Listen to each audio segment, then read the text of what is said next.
3, 12,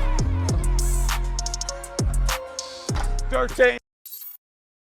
I remember you with the Timberwolves, and then you played with Purdue. Was Juwan there when you Juwan played? Johnson, H1 Moore. Yeah, we had a really good team. Yeah, I wanted to, just talk to you about that, like your transition. You had a big-time career at Purdue.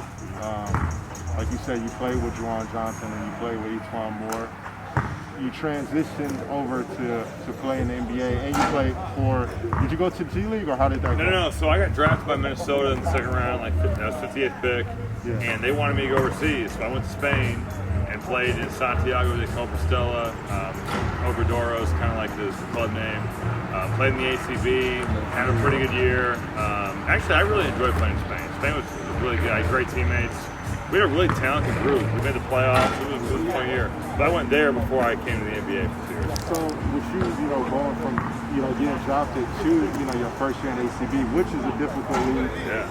And, a lot of people say this about ACB. They like playing their foreigners kind of the same minutes. They play them around the 25 to 30. Yeah. You don't see them play like 35 to 40. So how was that with you adjusting with that? It was a challenge. I came off the bench, and it took me a while to get comfortable. It took me a while to, I think, fully buy into what the coach was. 'Cause I came from Purdue. I played for Matt Painter, who I think really highly of, and they did some things differently in Spain. And it took me a little bit, as a rookie, I think sometimes, especially you're in a new culture, you're in a new country, it can be difficult. And I think it took me a little bit to kind of buy in. And I was in the doghouse early. You know what I was doing a lot was I was traveling a lot. I would do the rip and go. I'm sure you know about it. Man, bro. And I would be in the dog. I'd turn it over once or twice, come out of the game. But I learned that, hey, when I catch the ball, I got to put it on the floor, or I got to cross over. I can't rip and go. And by the end of the year, I had a really good season. We made the playoffs and lost to. The cool thing about that year was we beat all 4 EuroLeague teams in Spain on the road. Yeah. We won in Barcelona, we won in Victoria, we won in Madrid, and we won in Malaga. So it was a cool year. Made the playoffs, lost to Madrid in the first round, but it was a really good season. During that time, who was in the EuroLeague? Was Baskonia in there? Baskonia, Malaga, Valencia was Euro Cup at the time, Madrid, Barcelona. So those were the 4 EuroLeague. Okay. So then you went back to the NBA after that time. Yep. And just talk about that experience. You playing with Timberwolves, and you also played with the Nuggets. I went to camp with the Nuggets. Yeah. So my 2 years in Minnesota were really different. In my first year, Rick Adelman's the coach. He's a legend of the NBA. The cool thing about Rick was that he created the corner offense, which was really cool to learn that from him. But also he played in the league for 10 years. He coached for 30. He coached those Blazers teams with Terry Porter and Clyde Drexler. Sacramento with C-Webb and Peja and those guys, Vlade, Houston, Yao Ming, Tracy McGrady. Something about the good teams he's coached. It was a really cool experience to learn from him, and I got to watch Kevin Love have one of the best years of his career. His last season in Minnesota, people forget because of what happened in Cleveland, where he kind of became the third option that really has to sacrifice for LeBron and Kyrie. But he had an incredible year. I mean, and every time we played anyone that had a good power forward, you're talking about the Clippers with Blake, you're talking about Portland with LaMarcus Aldridge, San Antonio with Tim Duncan. He was going at it. He was trying to be one of those All-NBA guys. So Kevin had a phenomenal year. We missed the playoffs because the West was so good. The West, we ended up, I think, being the 10. And we were 40 and 42. If we were in the East, we're probably, I think we're the 5 or 6 seed. The West was loaded, really tough, but really good experience getting to play with Kevin and for Rick. Transitioning, how did you find out about the 3-on-3? When I played in Japan last year, I kind of heard a lot about it. I see a lot of guys that play overseas stick out there and play in the 3-on-3, but they don't realize that they can possibly, play in the 3-on-3 here and kind of make some noise. So how did you get involved? So I kind of did by chance. I was playing in Russia, playing in Khimki, and I didn't enjoy my last year. I knew I was I just couldn't go back over. I had enough, And I had some offers to play, an offer in Jerusalem. I had an offer to go to Victoria for a month and just kind of see how it went. But I also had offers to do TV. So that's what I do now. I call college basketball games for ESPN and Big Ten Network. And I told both my agents, bring me both the offers. And I really wanted to be in the NBA. I wanted to get back in the league. Had to work out for the Bucks and hurt my back like the day before shooting. So I was like, this is a sign. I'm done. So I had these offers to do television, and Craig Moore, who's here, I knew him from when I was at Purdue. He was at Northwestern, he was a player. Yeah. And we became friends, just playing against each other. And he was a guy that would always stay in touch, whether I was in the NBA, playing in the ACB, playing in Milan, playing in Kimki, wherever. He'd always check in after my games. If I played well, hey, good job, saw you had a big game, way to play. Or if I didn't play, are you hurt? What did you do to piss the coach off? Whatever. So we stayed in touch, and he asked me after that season in Russia, like around August or September, he said, I haven't seen you sign anywhere. Where are you going to play? And I was like, dude, I'm just going to hang it up. I didn't like my offers. I just can't. I can't go back. I really couldn't. And he tried to convince me to keep playing, but then I told him I'm done, and he eventually was like, well, we're looking for a 6 for our 3-on-3 team. And he explained it to me, and I was very skeptical. I really was. If you think about, basketball, you're playing 3-on-3, all the tournaments are in Asia or Europe. So like my first event, it's a 13-hour flight from Dallas to Seoul. And we're going to play a maximum of 5 games, or 10 minutes each, 50 minutes. You're flying 13 hours to play 50 minutes max. You can knock it out of pool play. It's like 20 minutes, and then just be like, well, we're going home. And you're telling me the flight's free, the hotel's free, the food is paid for, and we'll be home Monday morning. Okay, this does not add up, right? Like, how is this possible? Honestly, I went on the first trip because I knew Craig was a good guy, but also I went because I'd never been to Asia. I was like, well, worst case, it's a free trip to Seoul. I'll see the city, and if I don't like it, I'll stop playing. But that was 3 or 4 years ago now, and we're like 60 events later, and the last full season of 3-on-3, in 2019, we played in like 22 countries, and we've had some incredible trips. So it's been a really cool experience. What was the reaction? Because a lot of people don't know. You said Kimki. I know. A lot of overseas players know. That's a EuroLeague team. So for you to go from Kimki and stop playing and then going to 3-on-3, to a lot of people that probably looks wild. What was the reaction you were getting when that happened?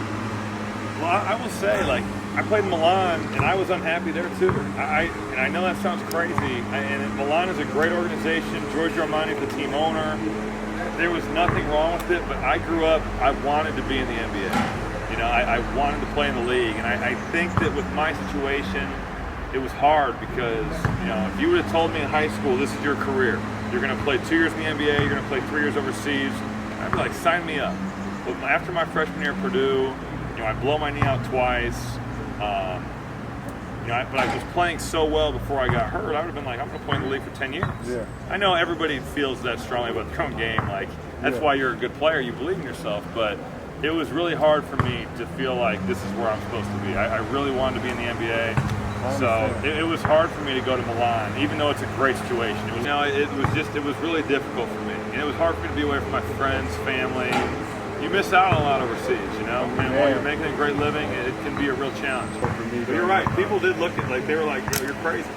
Yeah, I know. That's what I know. I can't imagine what that phone call with your agent was like when you told him. He was surprisingly understanding. He knew I was rep by Mark Bartelstein in Priority Sports, and he knew where I wanted to be. I made it abundantly clear. Yeah. And the TV thing has worked out great. I love doing games. I love calling college basketball games. But yeah, for most guys, I would have thought, hey, your agent's going to be like, you cannot do this. But he was totally understanding. He knew I couldn't go back. That's great that you actually are kind of putting that story out there, because a lot of people athletes deal with that. It was tough for me, I didn't play in Milan and Kimki, in nice cities. So I played in, teams that weren't in some of the best cities. So it was very difficult for me. But just getting into the 3-on-3, you've played for several years now. How has the experience been? Financially, are you able to withstand playing year round? Or do you have to kind of do 2 things at once? Yeah, so for the money, we've done very well. I know the the highest grossing team. They released the figures in 2019. I want to say Novi Sad was number one. I think they made around 400. Now you're splitting it 4, 5, 6 ways. So it depends on how many guys you've got playing. Because you can have a max of 6, you can have a minimum of 4 on your team. I want to say our team made like 165. So it's not like, I think for guys to make a legit living, it's not there yet. We're the 4th or 5th ranked team in the world, 3-on-3 wise. But I think the Olympics can be maybe the jumping off point. Maybe you get better sponsorships, which attracts more money, which brings better players. Now I think also they've got to clean up the physicality of the game. At times you're like, dude, what am I watching?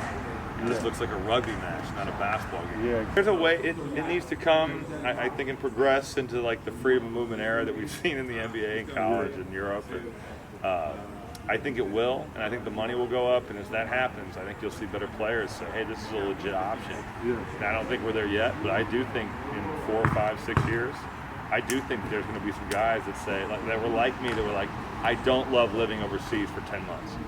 That was so hard for me. Yeah.